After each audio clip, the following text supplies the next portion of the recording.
Welcome to Stay Sparked. On this show, we explore how to stay inspired in the modern world through the most profound lessons from Burning Man, relationships, entrepreneurship, psychedelics, spirituality, travel, and more. On today's episode, we talked about magic and what that means to us. We talk about how intention and ritual are very much a part of everyday magic. And what practices we can incorporate into our lives to bring that magic home. Enjoy the episode. Hello and welcome to Stay Sparked. I'm Betsy. I'm Halcyon. And I am JANUS. And we are three friends here to share sparks of inspiration to light you up. Thank you so much for joining us once again today. And thank you so much for leaving us a review on Apple Podcasts, helping us spread the sparks. And also you can find our Instagram page where you can actually be interactive with us. So make sure you guys find us on there. Our handle is Stay Sparked Podcast. See you out there in the World Wide Web. And today we are going to dive into a really fun topic around magic. And before we get started on this fun conversation, we're going to share gratitude. So Halcyon, you want to spark us off with what you're grateful for today? Sure. I am feeling grateful for an awareness that after a lifetime of thinking my parents were not cool, I had this epiphany that, you know what, my dad was pretty cool. And so I got to tell him this weekend, I'm like, Dad, I never wanted to admit this to you, but you're a cool guy. So I'm glad I got the epiphany and the ability to tell him. Oh, beautiful. Oh, that's fun. Yeah, we're I would want to hear more about that later, for sure. That sounds fun. So my gratitude for the moment is for our midwives, as you two know, and people who are listening. My partner and I are expecting a baby coming up any day now, and we had the midwives over last week to check out the space because we're having a home birth, and they're awesome, they're cool, they're no nonsense, they get it, they get to the point, but they're very cool and supportive, and it was just a fantastic meeting. I had no reservations about it, but after meeting with them, I actually got a little bit more excited about the process. So yeah, grateful so for exciting. Yes, Awesome. you're so good, so necessary. Mm-hmm. I'll share my you, gratitude is for dance. I've probably shared this gratitude many times, but it just continues to support me in feeling good, mind, body, spirit. And I got a really good dance session in this last weekend for an hour and a half straight at an ecstatic dance. And I feel amazing from it. So my gratitude is for movement and dance. Yeah. Nice. So good. And I'm actually really grateful to talk about this conversation with you guys around magic and what is magic and how do we incorporate the essence of magic into our lives and how do we see it.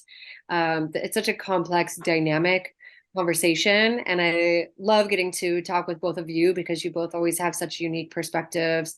And I'd love to just kind of start off with that inquiry around what is magic to you? How do you see magic in the world? How do you interact with it? What is it? Oh boy. That's tough. I mean, when we were getting ready to start thinking about this topic, I had a big wall of resistance of oh gosh, I'm going to be the heavy skeptic in this conversation. And I do have a lot of skepticism about almost everything, which we'll get into more. But for me, magic, the more I thought about it, it's all those things that are kind of outside of the default reality, but that are affecting my life and are affecting the world. And the older I get, the more I realize that the default reality is a very limited part of what is happening. So to me, magic is all those flows of energy and intention that are impacting myself and the world around me. Beautiful. I love that. That makes me think of the unseen. What is in the unseen realms, right? There's so much that we can see in this dimension, but there's also a lot happening beyond the veil of what we can actually see. So yeah, that's definitely resonates with me. How about you, JANUS? Well, there is a definition that a friend of all of ours shared with me several years ago that kind of resonated with me, and said that everything in this world can be categorized and can be put into three categories. There's the known, there is the unknown, which can be made known, and then there is the unknowable, which can never be known. That said, the unknowable is still something that we can access and we can work with, as long as we don't attach to what that is. And a lot of people's lives is directed towards making the unknown known, while also knowing that there's stuff that we can never know, and we can tap into that and kind of create our own cosmology in the world about how things work. And when we kind of like, well, how's that going to work? I don't know. But the thing is, and there was a trip that Betsy and I took along with several other people to Damanhur, Italy, and several years ago. And they have this whole like wild sounding technology that we would be like, they would say, okay, this is what this is, and this is how it works. And I remember a few of us, myself being one of us, like, okay, how does that work? And they're like, we don't know. All we know is that it works. And they're just like, okay, super skeptical, but let's try it out. And a number of us would try these things out, and they would work. And they would do the thing that we were told was going to happen, and be like, how did that happen? They're like, we don't know. It just works. So a definition of science of magic by a lot of people is science that hasn't been like proven yet. Like if we were to show like a cell phone to somebody from 100 years ago, that would be magic to them. So it's there are kind of two sides of the same coin. Science and magic is just magic that hasn't been understood yet. I love that. Or vice versa. Yeah. Yes, that's so beautiful. Yeah, I love this concept, because one of the reflections I get from a lot of people that witness my style of living is, oh, Betsy, you're so magical. You live such a magical life. And for a long time, I kind of would resist that expression, because I'm sitting here going, I'm just living life. I'm human. I'm doing my normal thing. But then I started to realize it's a little more out of the box and not so traditional style of living, in your typical 9 to 5 or just a simple kind of lifestyle. I do have a tendency to kind of explore the edges of what's possible in this dimension, and opening up to new ways of thinking and new ways of trying on things. And the buzzword of manifestation, things materializing out of thin air, as it seems, so of course that's like the essence of, the Houdini, right? He's able to like pull a rabbit out of a hat. It's like, how did he do that? And it's like, how did I manifest a multi-million-dollar house to live in? It's not like I just was sitting there waiting for the house to appear. There is a process that we get to experience and be in what I consider a co-creation with the universe, right? And the quantum realities of the unseen. And so I think it's a really a wonderful way to start to see the world and start to live from that place of abracadabra. Right. Abracadabra is another expression of magic, which, do you guys know what the meaning of that is? Or like the translation? Abracadabra? No. Yeah. Roughly. I'd love to hear your explanation. Yes. Same. Like a pretty basic translation that I've heard is words create. So you speak, and so it is. Right. And so it is essentially our words create. And so that is definitely a way of living, from my perspective, in magic. Mm-hmm. Yeah, well, it goes to, I'm a big fan of entomology, and where do these these words or descriptions come from? And to the best of my knowledge, that is where the term like spelling comes from. To spell something means to create something. We create with our words, and our words create. As a result, that's I mentioned before in one of our earlier podcasts how nothing is created unless it is spoken about first. Like, even doesn't matter, like a business idea or a book, like I'm going to write a book, like no book just appears unless those words are actually said aloud. I need to go, like clothes don't appear in our closet until we're like, I need to go shopping. I need new pants or whatever. Then, you will have new pants. But to me, my own, going back to like our own cosmology, is like, we need to speak these things into existence. And I think that's where, that is where the term spelling comes from. So our words create. So it must first be uttered, and then it can be created into our reality. And I also, think that comes down to belief. I think it's really hard for things we want, or we want to experience, or we want to have, whatever, or just the way we want to live. If we don't believe we can do that or can have that, it's really hard, if not impossible, for these things to come into our life. If we don't believe that we deserve love, we're probably not going to find ourselves in a loving, kind relationship with anybody, frankly. So we have to get to this place of belief before we experience it. There's a lot of people are like, I'll believe it when I see it. You got to flip that around. It's got to be, I will believe it, and then I will see it. That's how it goes. That's such a difficult thing, though. It's that is, I think, the struggle of the skeptic is, well, prove it. You're like, well, but it's not going to happen if you don't make space in your mind for it to be a possibility. So if you are limiting the possibility of something happening by your beliefs, you are not going to see it. It's not going to be witnessable. It's like the basics of like cognitive bias and confirmation bias. And your brain finds evidence for what it already believes to be true. And the same is true of limiting, what is possible. And so if you are given a medical treatment and you don't believe it's going to work, it's not going to work.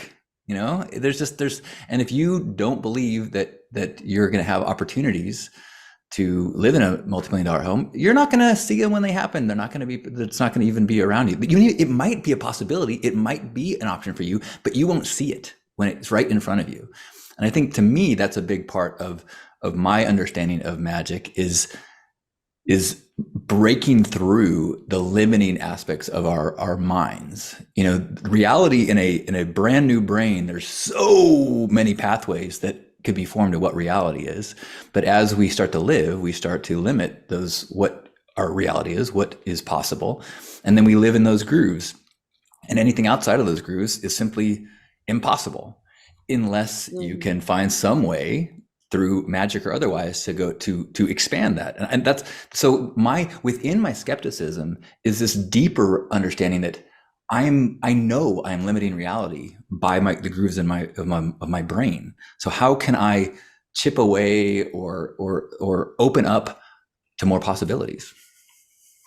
Yes, it's a good question to be in. How can I start to expand my perspective of what's possible? Yeah. Right. Because that really does open up this infinite mindset. Because we are somewhat conditioned to see things in a limited viewpoint. But when we start to open and expand our consciousness to see, then we can get really surprised by how powerful our imagination is. And I feel like I also want to incorporate the power of intention into this conversation. Intention and ritual, right, are very much a part of magic in my personal experience. To be able to get to that place of having the belief that you're speaking to, Janus, right? Holding that strong belief of anything is possible, and having that expansive awareness, right? That anything really is possible. And then incorporating rituals that can support that ongoing intention, right? Of opening up to more goodness, more abundance, more love, just alignment even, right? Because if we're sitting here questioning whether it's possible, or we're in habit patterns that don't really support the belief, then it's very easy to fall out of it. So the rituals and the intentions, regular intentions, can really help to just fan those flames. So for me, I have started to incorporate very simple intention practices throughout my life. Like journaling is a huge one for me.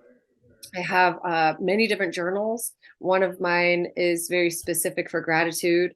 One is specific for affirmations, as you know, the Power Affirmation. And then I have one specifically for intentions.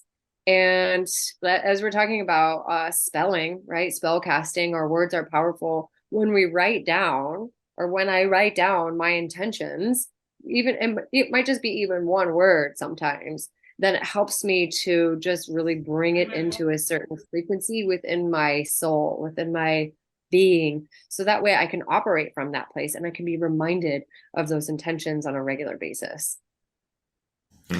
Yeah, that's something, just real quick. That's something that somebody was able to drive home to me, because I was like, ritual, so on and so forth. And it's like, no, if you look at ritual as a form of meditation, it allows you to focus, and it allows you to narrow your focus into what it is that you're looking to do. Because it's so easy to be like, oh, I just want this thing to happen. It's like, no, sit down with your cards, your journal, whatever, light a candle, and it just, all that does is narrow your focus, get the other distractions, off your plate, so that you can focus on your intentions for what you're looking to accomplish. And once I framed it like that, ritual as meditation, I got a lot more, I don't want to say results, but I got a lot more intentional with my life, and my life improved as a result. Yeah. And it sounds like your resistance and skepticism softened around it. Yes. Because the word ritual can have some certain connotations to it. And if you're not a particularly woo-woo or spiritual person, it can be like, oh yeah, let's go and pull out some crystals and be a little woo-woo, right? But like, really, when we are looking at our life, we have so many rituals throughout the day. You might make coffee every day. That's a ritual, right? Where I see that where the magic comes is where you infuse intention into your ritual. And what you're speaking to is having the intention of presence and focus, which is very powerful, because that ripples out into the rest of our day and our interactions and our endeavors and our projects. Yeah. I definitely was, I had some judgmental, skeptical thoughts about certain rituals and crystals and affirmations and many of those things. And I was lucky to get to a dark night of the soul of just really being humbled and having to ask and look to people that I knew and that I saw to be living lives that I admired. And Betsy, you were one of those people where I'm like, wait, so how crazy that I am judging the practices of someone who is living a life that I would like to have closer to my own, while I am unhappy with the way my existing practices are leading to a place of despair. So I had to really get broken down to be like, my beliefs around these things are not serving me. So can I surrender? Can I let go of my trust of my brain's limitations and try and be more open to beliefs that the old version of me was not open to? So powerful. Well, I'm so glad that I could be a spark for you, Halcyon. Yeah, thank you. Yeah. Yeah, absolutely. And, I think it's important for each of us to find our own connection, because the way that I do my own ritual is maybe not going to be the same as somebody else's. I love crystals. Crystals are a huge part of my life. I carry them with me everywhere. I have crystal altars in my house. I just love them. They work for me. They feel really good. But crystals might not be something that really resonates with everybody, but you might have something else that really supports you. Maybe you love incense. Scents really aren't good for you. And I was going to mention that. Some kind of smoke, right? Sage or Palo Santo, or some other way to be able to just connect to your own practice and your own intention, right? I think that is the most important, that it feels authentic, right? Because if we're forcing a ritual, or like just doing some certain steps because a book or another person told us to do the thing, then it's coming from our head, right? It's not coming from our heart. It's not coming from the soul. It can feel forced, right? And so the most important thing is to really find that authentic expression of your own unique ritual and intention to bring through what it is that you're wanting to bring through. And it might be something as simple as peace, right? Simple. That's a very powerful intention to call forward. I'm going to light this candle and call in peace. Mhm. Simple, right? It doesn't have to be some elaborate spell, but really, when we can come into that that place, it can open up so much for us in our lives. I love the way that you speak to these rituals with an openness.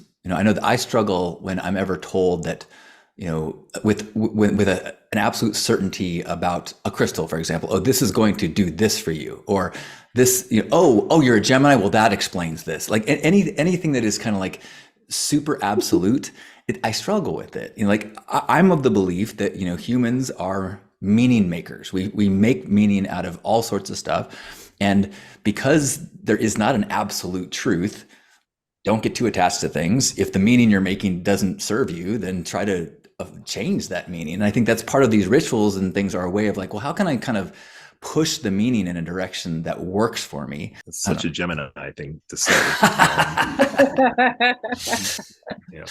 But yes, somebody showed me one time that she had when she would make her tea in the morning, and the mug she would drink it out of was on the mug it said "I am confident," and her little like French press kind of cross she would make it also said "I am confident." And I'm like, I go, this is how you get confident, or you bring confidence to your own. She's like, yes, exactly.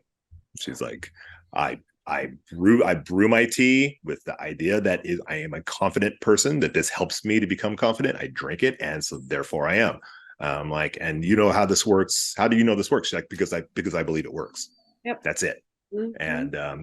And then we went on to a conversation about how we have to incorporate our bodies into a practice. Like with, when it comes to somatics, like how do we work through this trauma or whatever? You got to get your body moving. It's like you got to remove the stagnation that can potentially exist within the body. And when it comes to creating, magic or tapping into that, you want to get your body involved, whether it's something that you are drinking, eating, that is prepared with intention. Scents are a huge thing, like oil diffusers. Like, oh yeah, whenever I want to like create something or focus something, I'll just put some blue lotus oil into my oil diffuser, and then it just fills my house with this lotus oil, and it allows me to focus and go into this thing. It's like, oh, okay, this is happening because I associate this scent with this happening, and therefore it happens. And it's really, I've experimented with this. It's kind of wild how fast it actually works. And it works because, again, it comes back to the belief. It's like, all right, it really can be that simple. There's a friend that we all have. He goes, he's known as the wizard, I guess you'd say. And he talked about how, yes, we can do these rituals, and they're effective and they're powerful. He's like, but you can get to a point where you essentially just kind of wave your hand, and like if you want a sandwich, you just kind of wave your hand, and then a sandwich comes your way. And moments after he said that, his wife just comes in and is like, who wants a sandwich? And I was like, okay. And he's like, listen, and he just looks at me, he's like, it's not hard, it doesn't have to be hard, it's as hard as you want. It's not rocket science. It is as difficult or as easy as you want it to be. Mm-hmm. And it was like, okay, just like kind of seeing stuff like in action.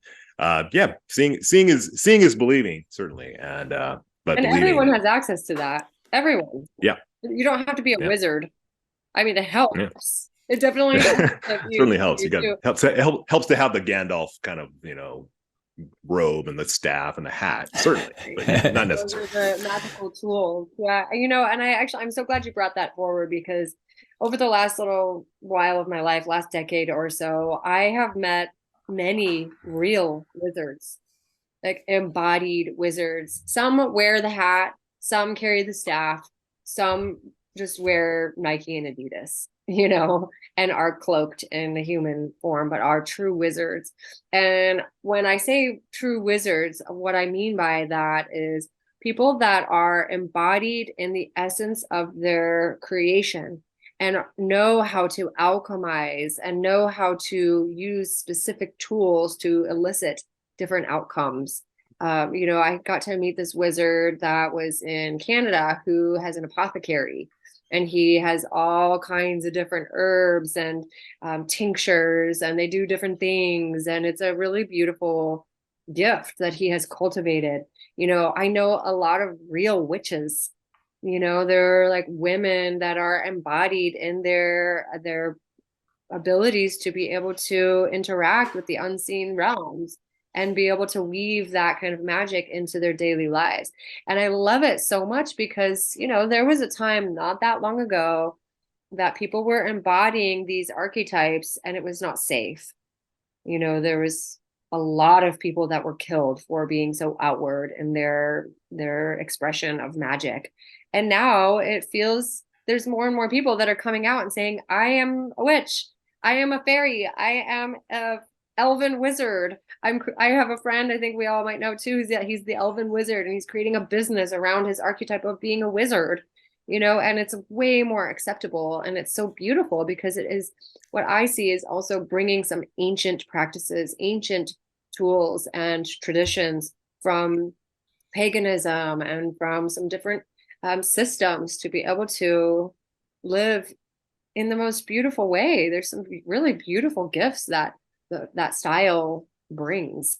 It stretches me to hear about that. It's definitely a stretch, but I love this practice because I keep going back to, you know, when you witness an example of the sandwich appearing, it's like, oh, okay, wait, no, there is a possibility beyond what my brain wants to say is possible. Like, for me, I keep going back to three things: playa magic. You know, the fact that things, you know, when I'm at Burning Man and there's all these people who are kind of surrendering to the possibility of magic happening, it seems to happen like in a legitimate, almost measurable way. And so if there's a human who is embodying a wizardry in that kind of intensity, it makes sense to me that they could summon the same kind of magic in their life. And the other two things I think about a lot are placebo and hypnosis, where like, even at the most core scientific provable way, thoughts do change reality. You know, it is absolutely like biologically things change based on the what someone is believing. And so to limit our own belief of this mystical, this magical seems to be like, and it seems like you're scientifically cutting yourself off from that stuff. Yeah.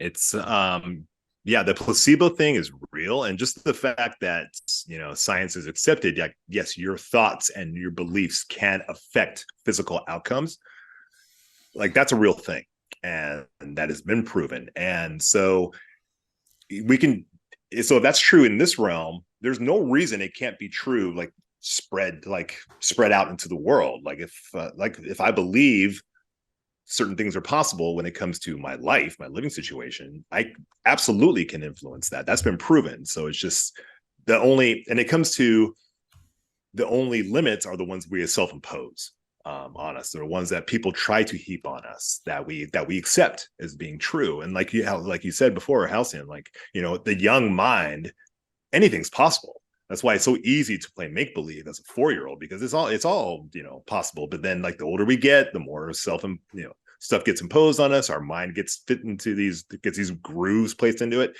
And then certain ways of thinking are kind of fixated in us. And then we kind of lose that as a result. So it's, you know, challenging to bring that back, certainly, but it's not impossible.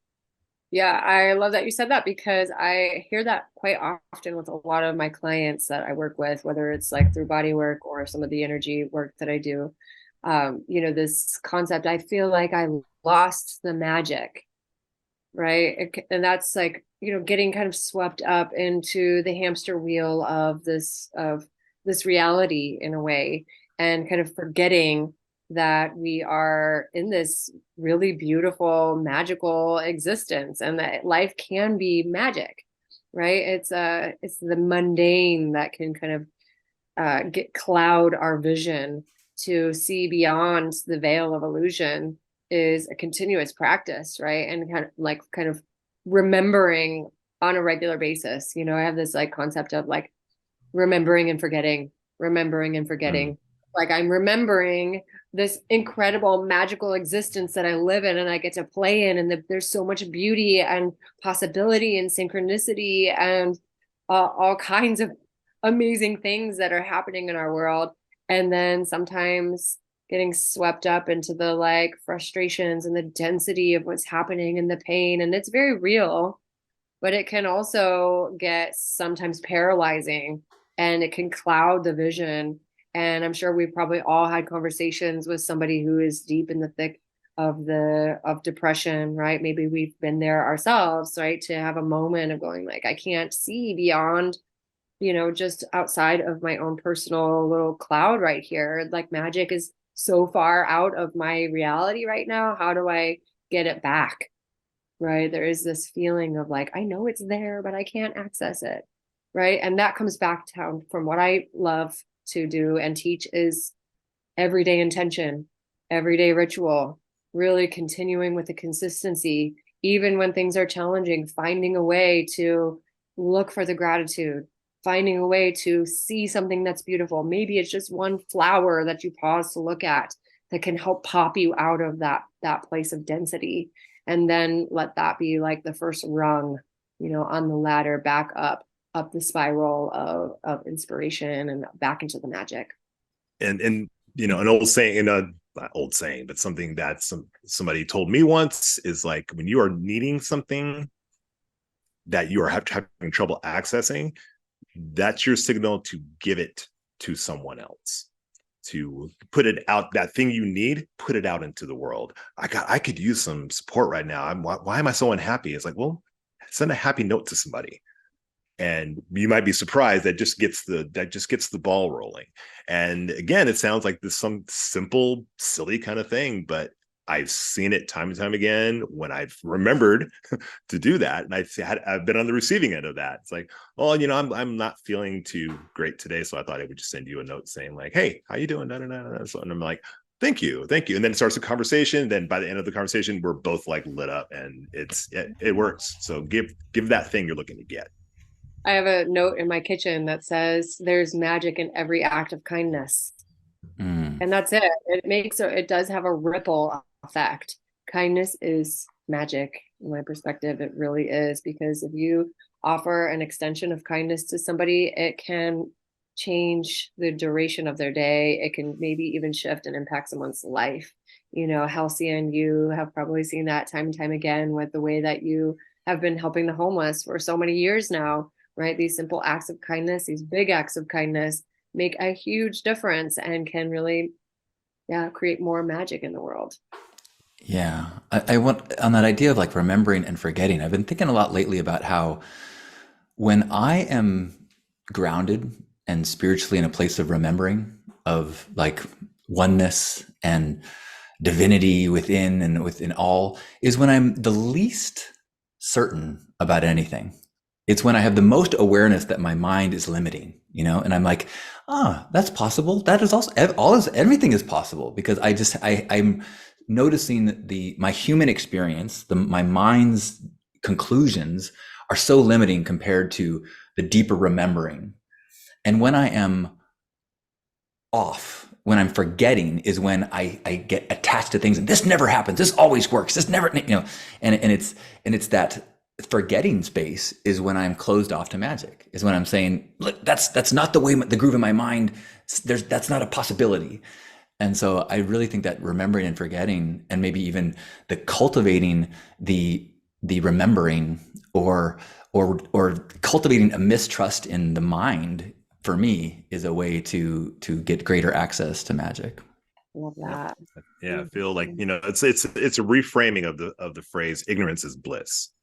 So it's like it's true on the like less than positive sense, but it's also true in the positive sense. It's like, well, yeah, I'm happiest when I don't know every freaking thing, or I remember that I don't know every freaking thing. It was like when I feel like I need to know, and I need to have my hands around this thing, and I need to have my mind around it, and so on and so forth. And everything is fixed.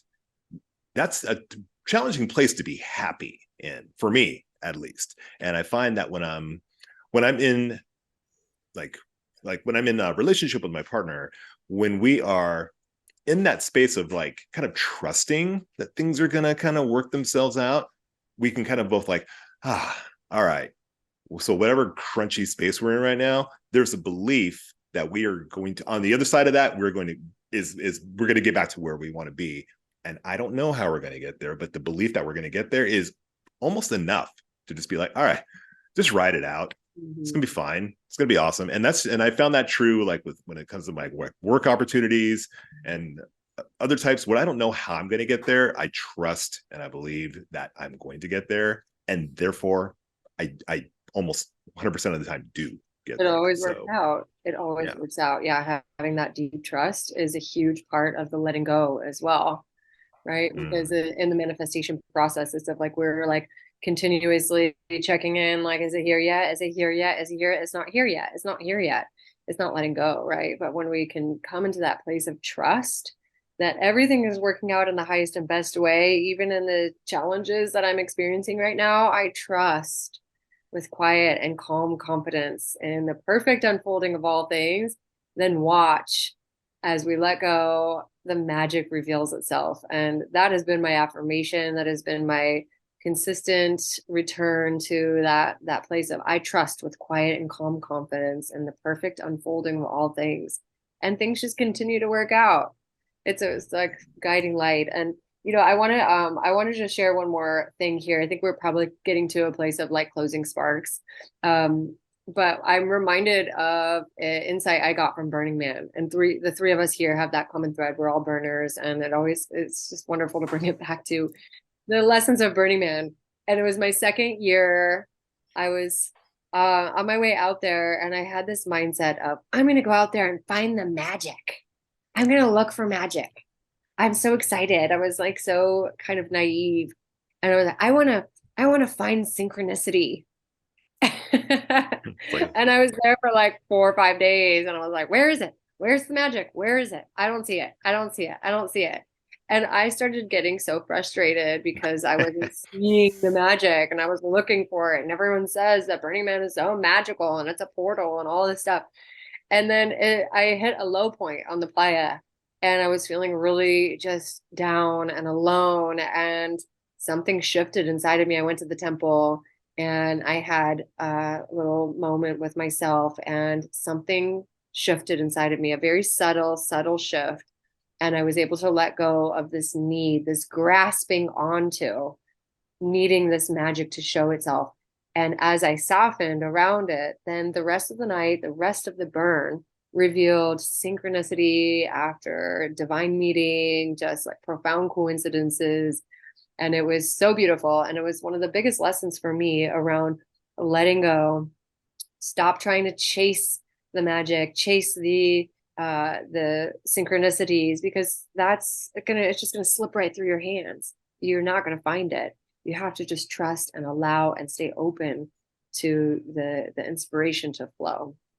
Yeah, it's funny. It strikes me as you were like a fish looking for water. Yeah, exactly. in that moment. And it reminds me of my closing spark is also a Burning Man story, but just being on the playa my first year and not even really being told anything about the magic that's out there. And so I wasn't necessarily looking for it. But over the course of that week, I would find myself in these crazy synchronistic scenarios of having a belief about or having a thought about someone and then turning around and they're walking right up to me, or just multiple things like this happening, to the point that by like 4 days into it, I was like, what is happening? What is happening around here? Why is I'm swimming in this like muck of magic that's happening, and it's great and I love it, but this is crazy. Is it me? It's like the people, and I started inquiring with people, and they're like, no, that's what's awesome about this place. It's so on and so forth, and it's like full of magic. But the real trick is taking this back into the world, back into the default world. It's easy out here. It's possible out there, but it's harder. But you can do that, and really getting that driven home to me, and then meeting people who are putting that magic into practice in what we call the default world, where we're at now, being like, oh yeah, there's this can be done. This, make the world your playa was the phrase. And I'm been surrounded by people who are doing that, who are still doing that, and my world has changed as a result. It's like, it's easier to tap into that ever existent magic when you are surrounded by people who are doing that and are believing that. So like surround yourself with people who are doing the things that you want to do, and magic comes pretty easily that way. So beautiful environment. Yep. Yes. Yeah.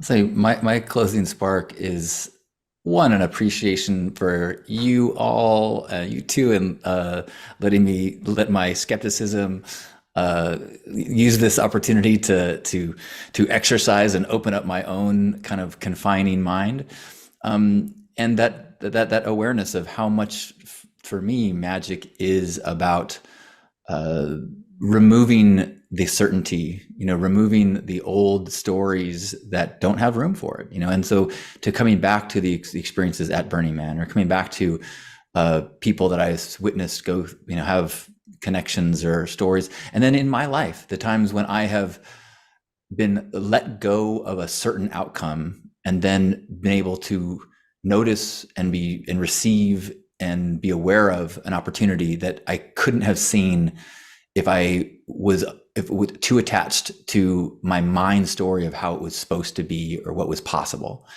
And so there is magic in simply being open to possibility. Yes, so beautiful. Well, I love that all three of us also have a unique expression of our own magic in the world, through affirmation, through supplementation, through gratitude, through service, right? So love to take this as an opportunity to let you guys out there know how you can find our work in the world. So I will share just a little peek into my offering in the world currently is poweraffirmation.com. It is a project that helps people to really get into a right relationship with themselves and to really cultivate sustainable happiness. And the journal is a tool to help to reprogram limiting beliefs, and using gratitude, intention, affirmation to really alchemize limiting beliefs. And I'm also a somatic body worker and intuitive energy healer. And I love working with people one-on-one, helping them to transmute things in their bodies and their minds and their spirits. So you can find me on my website, and also in the show notes, there is a free download for one of my power affirmations, an audio version. So that way you can persuade your subconscious mind to really believe in yourself and to manifest more magic in your life. So check it out. Yay. Thank you, Betsy. You can find a lot of my goodies at johnston.com, including my t-shirt store, which kind of has little spells on them. The way I think of my t-shirt phrases are the little phrases that I want to keep in my mind to keep my mind open, to a possibility, like love more, fear less, float more, steer less. Float more, steer less is my way of tricking my brain into not being attached to the way I think it's supposed to be. And then also I would invite people to join me at my morning love broadcasts or daily gratitude circles. If you identify with healthy skepticism, gratitude is such an easy way to cast a spell into your day and to change your reality in a very kind of easy way to shape the day ahead with the way you think. So I invite you to join me every day. And the links are at johnston.com. I have my company, NuWorld Nutritionals. Speaking of changing your mind, it's a nutritional supplement designed to elevate your state of mind. Helps with symptoms of anxiety, depression, ADHD, even PTSD. Helps with all sorts of neurological problems. And even if your brain is functioning well, it definitely helps you to focus on the positive aspects of life, to allow you to see the world in a way that is enlightening for yourself and therefore others as well. It's all mushroom based, good ingredients. Lots of people getting great results with it. I'm very proud of it and happy to be offering that to the world. And you can find it at nuworldnutritionals.com, spelled NuWorld Nutritionals.com. You can use the code SPARKED for 10% off of all of our products. And before we do an affirmation, I hope we get an affirmation.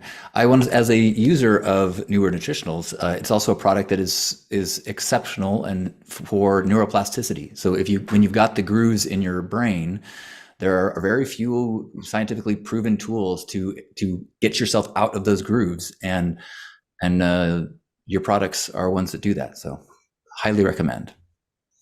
Thank you. I agree. Mm-hmm. And speaking of infusing our neural pathways, another way to strengthen those neural pathways is through the repetition of affirmation. And so in the spirit of closing our Stay Sparked, thank you all for listening, or join me in an affirmation. So you can close your eyes if that feels good for you. That helps you just drop into yourself and take a nice deep breath. I welcome magic into my life. I welcome magic into my life. I live a magical life. I live a magical life. I embrace magic as my reality. I embrace magic as my reality. I trust and let go. I trust and let go. I trust and let go and live with pure intention every day. I trust and let go and live with pure intention every day. And so it is. Thank you all for listening. Thank you for staying sparked. Stay spark, people.